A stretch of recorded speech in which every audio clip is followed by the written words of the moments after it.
Okay, let's go.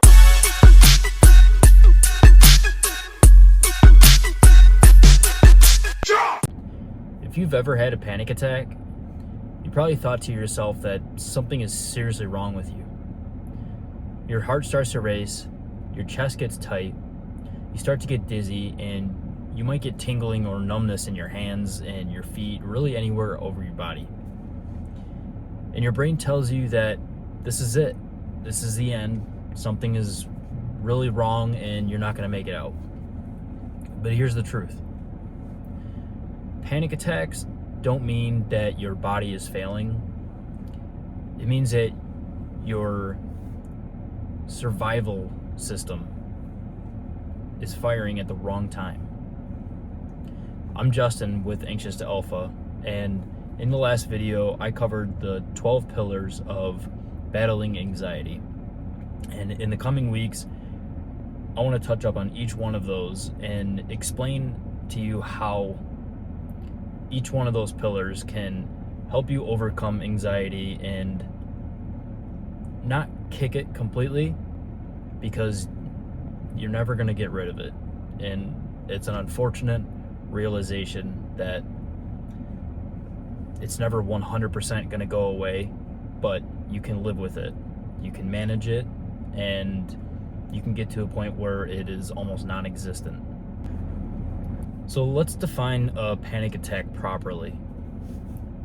A panic attack is a sudden surge of intense fear or discomfort.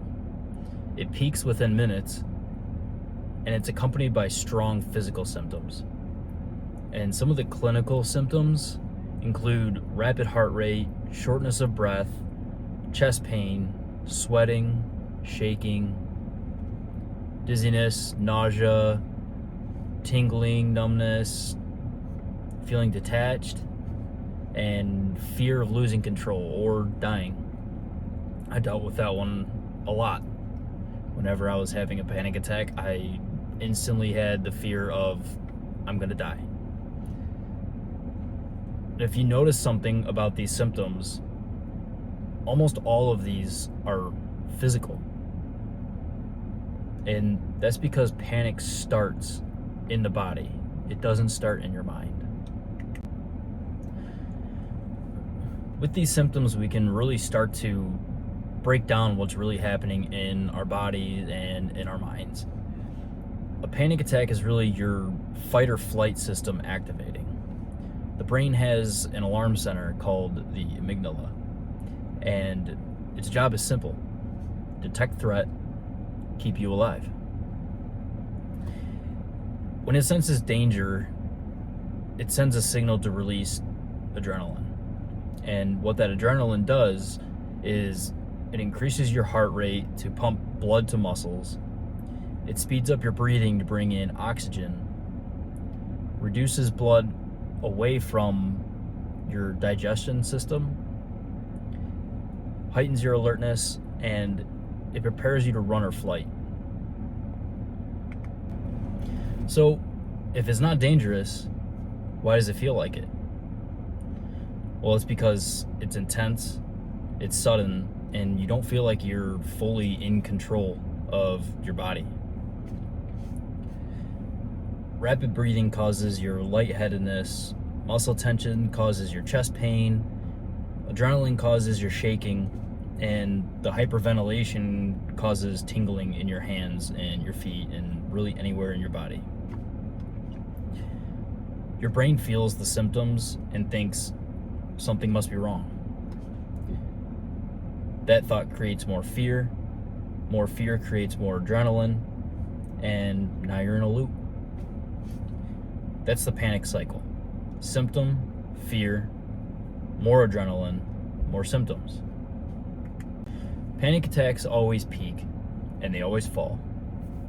To explain it better, adrenaline has a short lifespan in the bloodstream. Your body cannot sustain maximum flight or fight for indefinitely. Even if you do nothing, it'll crest and then it'll fall. It helps to tell yourself that the wave always crashes. And The reason that it lasts longer sometimes is because we resist them, or we fuel them with catastrophic thoughts, or letting your mind spiral into all of the different possibilities that could be happening, when really it's just your fight or flight. All of this stuff sounds a bit scary, and it can be in the moment, but let me reassure you what a panic attack is not. A panic attack is not a heart attack, especially if you're clinically healthy. You're not going crazy. It's not permanent damage, or it doesn't cause permanent damage. It's not weakness, and it's not proof that you were broken. Panic attacks are really just an oversensitive nervous system, or an overprotective nervous system. If you've experienced panic, you're not fragile. You were wired for survival. The goal of nervous system mastery, which is the first pillar in the 12, isn't to eliminate your survival response, but the goal is to retrain it. And in the next video, we're going to talk specifically about heart rate and why the sensation feels dangerous but isn't dangerous. If you got something out of this and you learned a little bit more about what panic attacks are, comment alpha, like and subscribe, and keep following these videos. I want to help as many people as possible. And if you want to connect with more people that are dealing with the same thing that you are, join my Discord server. I will link it in this video, and we'll see you in the next one.